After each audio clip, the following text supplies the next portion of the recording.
This video will be explaining dual clutch transmissions. Now, if you haven't already, you should probably watch my videos on clutches and multi-plate clutches, and that'll give you some necessary background information before getting into dual clutch transmissions. Another thing I'd like to add is that if you like me on facebook.com/engineeringexplained, you can vote on future videos. That's a good way to have input on what video I make next. Alright, so into dual clutch transmissions. Now first I'm going to go over all the components and then I'll explain how it works. So you're going to have a clutch housing that's going to be rotating from the engine. So the engine will have your crankshaft and it'll be connected to this, where you'll have this rotating clutch housing. Now everything in black is going to be rotating with the engine, as well as these blue plates. These blue plates I've just kind of drawn in act like pressure plates, and for this example I'm going to be using two single plate clutches. So they're just going to have friction on each side of each of the clutches. So you're going to have this green clutch plate here, which is connected to the green shaft, and then this red clutch plate here, which is connected to the red shaft. Now the red shaft is outside, it goes around the green shaft. Alright, so each of these clutches controls either the even or the odd gears. So you can see the gears here, 1, 3, 5 in reverse, and 2, 4, and 6.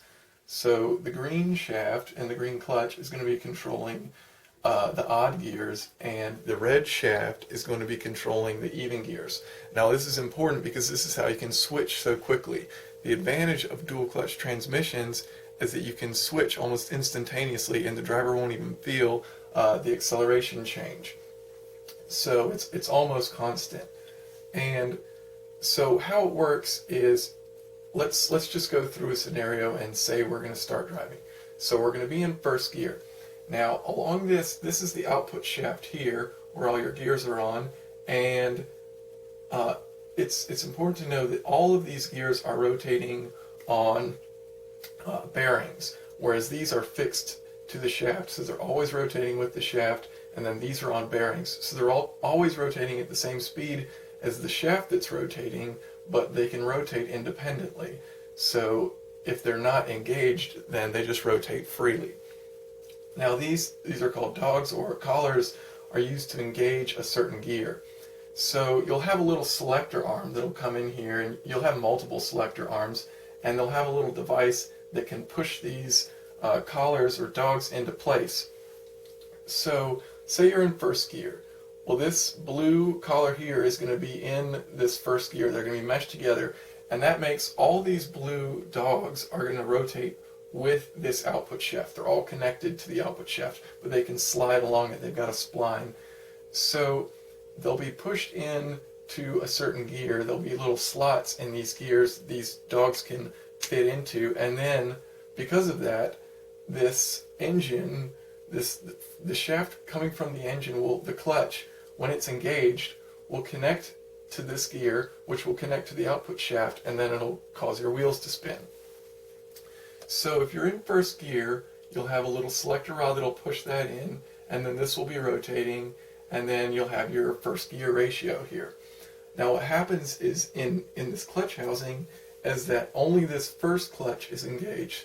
So these blue pressure plates are going to squeeze that clutch together so that as this black housing rotates, this green rod here rotates with it. Now, switching to second gear, this is the advantage of the dual clutch transmission. So it's going to take the selector rod and it's going to go ahead, once you get to a high enough speed and it knows that you're about to change gears because you're revving up high, it's going to put this dog here into the gear. So it's already going to be in there.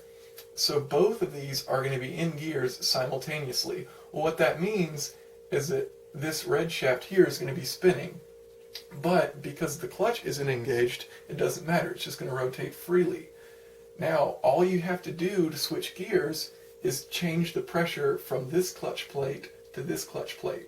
So this pressure plate here will release, and then this pressure plate here will engage, and that'll happen simultaneously. So one's releasing while the other is engaging, so that it's just a very instant just transfer of torque. So your torque was initially going down this green shaft to the first gear and then to the output shaft.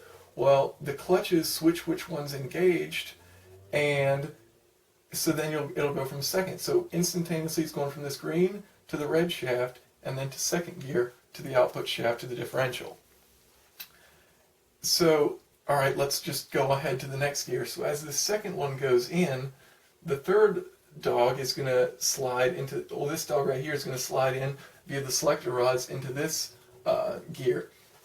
So as this rotates, it'll start rotating this first clutch. So once again, you'll disengage the first clutch and simultaneously, or disengage the second clutch, sorry, and simultaneously engage the first clutch. So then torque will instantaneously transfer from this red shaft to the green shaft and out to the differential. Now for reverse, it's pretty simple. I just drew a little idea here. I mean, you can just put in an idle gear, and so what happens is as this rotates here, it'll change direction there and then change direction back to the desired direction, which would be reverse. Whereas all the other ones just have a direct connection, so they're just going to rotate the opposite direction, and then this one will be opposite of the rest of the gears, so you can go backwards.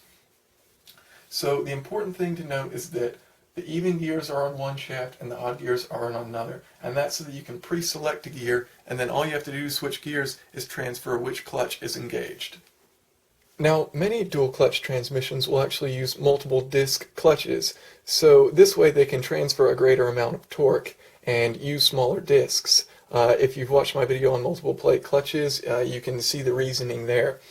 So if you're in first gear, then this green clutch will be engaged, and all of these little black slits that you see here are actually going to be rotating with the engine, and they'll squeeze together to engage the first clutch, and the other plates over here, the other friction plates, will be spread apart. So each of these little lines is actually going to be an entire disc going all the way around in this clutch housing. And so one will squeeze together as the others are released apart, and then as you transfer the torque from one to the other, say you switch from first to second gear, you'll release one while simultaneously squeezing on the second clutch, so then transferring the torque to the next gear. So your torque transfer will actually look something like this. So you'll have all of the torque going through the first clutch, and then when you switch gears, it's going to release the first clutch, disengage the first clutch, and engage the second clutch here in red.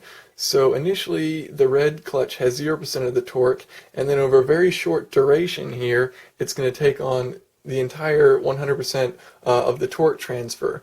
So this all is going to happen, and you can see there's never a moment where there's no torque transferring. And this is a huge advantage. And also keep in mind that this distance here is just milliseconds. It could be 30 milliseconds. So you're not even going to feel how quick this is. Like, it's just incredibly fast, and that's just a huge advantage of the dual clutch transmission. So thank you all for watching, and please go ahead and like my Facebook page at facebook.com/engineeringexplained, and that way you can vote on future videos.